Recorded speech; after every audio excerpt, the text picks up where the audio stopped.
हाय दोस्तों, उम्मीद है आप सब अच्छे होंगे। I know long time no see, बहुत दिनों से वीडियो अपलोड नहीं करी है मैंने प्रॉपर वाली, तो आज ये फाइनली वीडियो बना रही हूँ मैं यहाँ पर। तो यहाँ पर मेरे पास एक स्नेक प्लांट था, इफ़ यू रिमेंबर, इसको मैं नर्सरी से लेके आई थी और मैंने इसको लगा दिया था कटे हुए डब्बे में।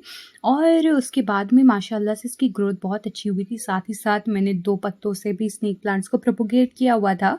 तो अभी आई वाज़ थिंकिंग कि मैं इसको ना रीपॉट कर दूँगी। तो इसके अंदर है ना, जो पेरेंट प्लांट था उसी से 2 और प्लांट जनरेट हुए और वो भी काफ़ी अच्छे बड़े-बड़े बन गए। तो अभी मैं इनको यहाँ पर रीपॉट करूँगी। बस स्नेक प्लांट के बारे में मैं आपको चलते अभी मतलब ये वीडियो जो चल रही है उसके साथ ही साथ मैं बताती चलती हूँ कि ये जो प्लांट है इसको पानी की बिल्कुल भी मतलब ज़्यादा ज़रूरत नहीं पड़ती, थोड़े से पानी पर भी इसका काम चल जाता है। और साथ ही साथ अगर आप इसको इंडोर रखते हो, अपने रूम में रखते हो, तो ये बहुत अच्छे से आपको ऑक्सीजन वगैरह प्रोवाइड कर देगा, क्योंकि स्नेक प्लांट जो होते हैं ना, उनको जाना जाता है वो बहुत ज़्यादा ऑक्सीजन प्रोड्यूस करते हैं। तो इस वजह से इनको ज़्यादातर लोग जो होते हैं ना, वो अपने घरों के अंदर रखते हैं, यानी कि बेडरूम्स में रखते हैं।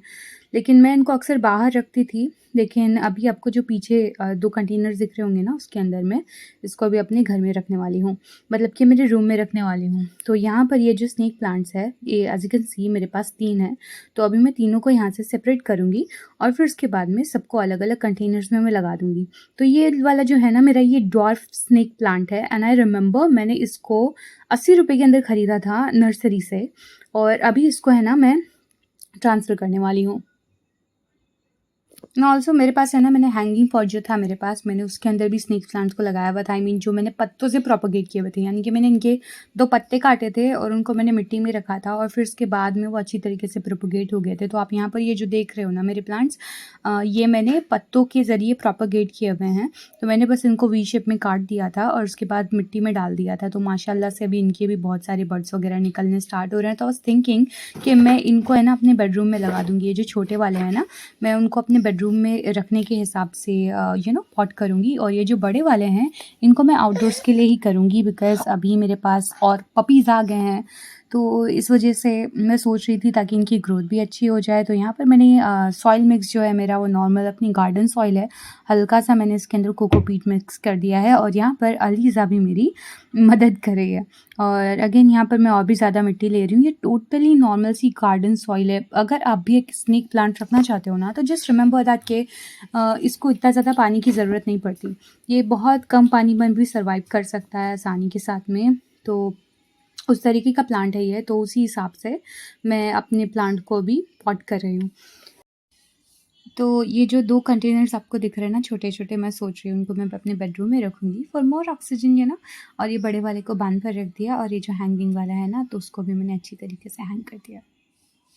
ने छीना मुझसे मुझे जो भी लगा प्यारा, होठों से छू लो तुम, मेरा गीत अमर कर दो। ना उम्र की सीमा हो, ना साथ का हो बंधन, से छू लो तुम, मेरा गीत अमर कर दो। क्योंकि अभी इसको अभी रिपोर्ट किया है, इस वजह से इसको अच्छा ही पानी दूँगी। लेकिन फिर बाद में पानी देने का जो रूटीन है ना, तो ऐसा होगा कि जब मिट्टी सूख जाए तभी पानी देना है स्नेक प्लांट को, क्योंकि उनको ओवर वाटरिंग बर्दाश्त नहीं होती बिल्कुल भी। इफ़ यू आर वंडरिंग, मैं हफ्ता भर से कहाँ पर थी, मतलब आई नो मैंने ज़्यादा पोस्ट नहीं किया, और जो किया था अभी वो भी अच्छे से नहीं हुआ। तो बात ऐसी थी कि उमर के पेपर्स चल रहे थे, एग्ज़ाम्स चल रहे थे, और उसी वजह से मैं काफ़ी गड़बड़ में थी, कह सकते हो। तो और गड़बड़ में जब मैं होती हूँ ना, तो मैं अक्सर ऐसी हरकतें करती हूँ, मतलब मैं डंप कर देती हूँ, लाइक लिटरली, लाइक चीज़ों को मैं डंप कर देती हूँ और ये मेरा डंपिंग यार्ड है। मैं कुछ भी मिला ना, तो मैं अपने हरे वाले कबाट के ऊपर रख देती हूँ। तो अभी मैं राइट नाउ उसी को क्लीन कर रही हूँ।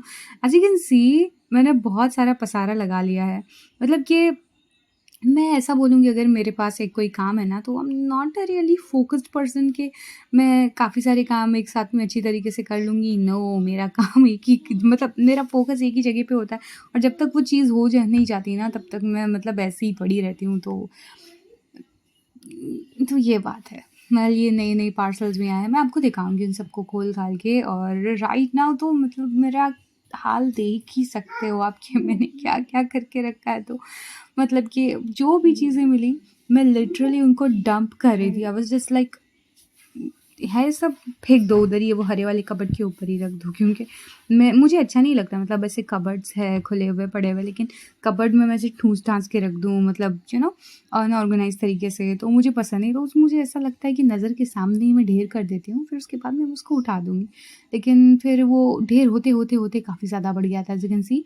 वेल ये वाला जो डब्बा है ना मैंने स्पेशली स्टेशनरी के लिए रखा है क्योंकि मेरे बच्चों की स्टेशनरी मतलब पूरी यहाँ-वहाँ होती रहती है और साथ ही साथ ये मेरे उमर को तो इतना ज़्यादा कोई औज़ारों का शौक है ना, उसको बहुत ज़्यादा पसंद है। स्क्रू ड्राइवर्स, पकड़, हथौड़ी ये सारी चीज़ें उसे बड़ी अच्छी लगती है, तो फिर वो अक्सर निकाल के ले लेता है।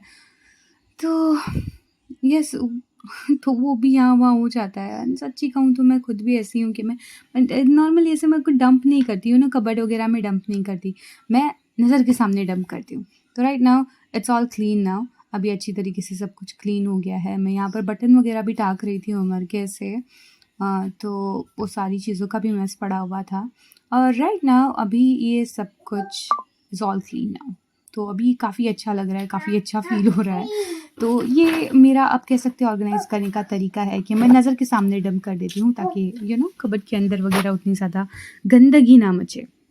और चलो तो ये हो गया, अभी मेरा ये कॉर्नर भी साफ़ हो गया और बाहर ये तो रोज़ का है मतलब बच्चे रोज़ का है। मेरे सोफ़े कभी जगह पर नहीं रहते हैं। मतलब मेरे बच्चे हैं ना, ये जो सोफ़े के गद्दे हैं उनको निकालेंगे, उनके साथ में पता नहीं क्या-क्या करते रहते हैं। तो मतलब कभी जगह पे नहीं मिलते हैं मेरे सोफ़े। तो यस उनको भी क्लीन कर दिया एंड राइट नाउ अक्टूबर चल रहा है। अक्टूबर आधा हो भी गया। नॉर्मली इस साल तक है ना अक्टूबर के इस महीने तक बारिश ख़त्म हो जाती है, लेकिन इस साल द मामला इज़ डिफरेंट। बारिश अभी भी लग रही है और सच्ची कहूँ तो यार मैं तो खुश हूँ, लेकिन बस वो जो चावल उगाते हैं ना बस उनकी थोड़ी-सी फ़िक्र हो रही है क्योंकि इस पॉइंट पर चावल पक जाते हैं और अक्सर जो किसान होते हैं वो काट लेते हैं अपने चावलों को, तो उनका नुकसान हो सकता है।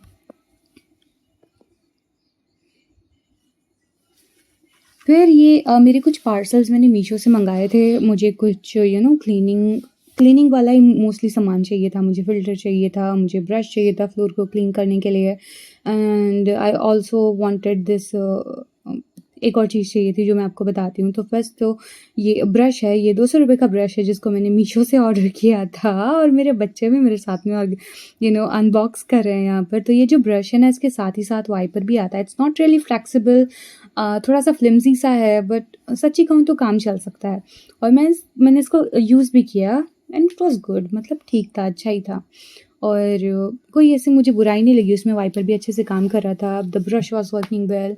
इट वाज़ जस्ट दैट कि थोड़ा-सा फ्लिम्सी लगा मुझे, but that's fine. I mean इतनी प्राइस में है और क्या एक्सपेक्ट करोगे ना। साथ ही साथ मैंने ये वाला फ़िल्टर मँगाया।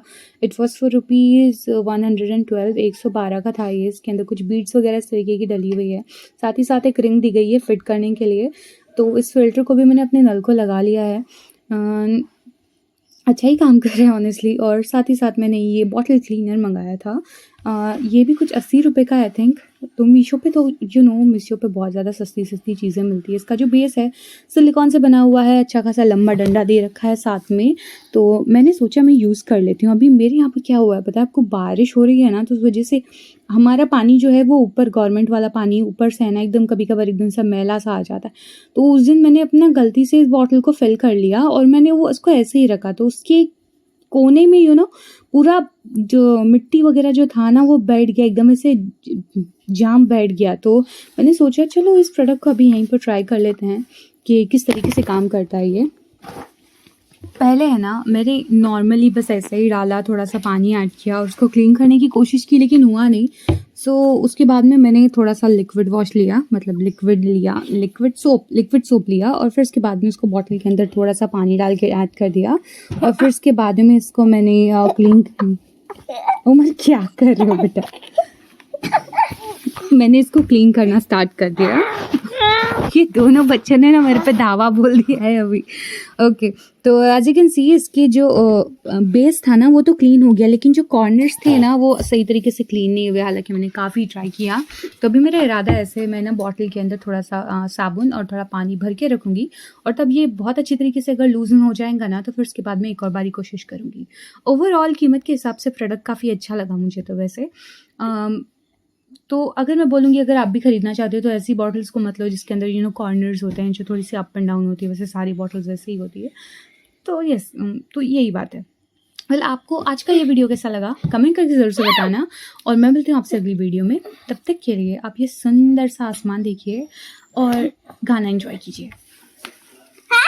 ना उम्र की सीमा हो, ना जन्म का हो बंधन, जब प्यार करे कोई तो देखे केवल मन, नई रीत चला कर तुम ये रीत अमर कर दो, होठों से छू लो तुम मेरा गीत अमर कर दो, जग ने छीना मुझसे मुझे जो भी लगा प्यारा, सब जीत गए मुझसे मैं हरदम ही हारा, तुम हार के दिल अपना मेरी जीत अमर कर दो, होठों से छू लो तुम मेरा गीत अमर कर दो।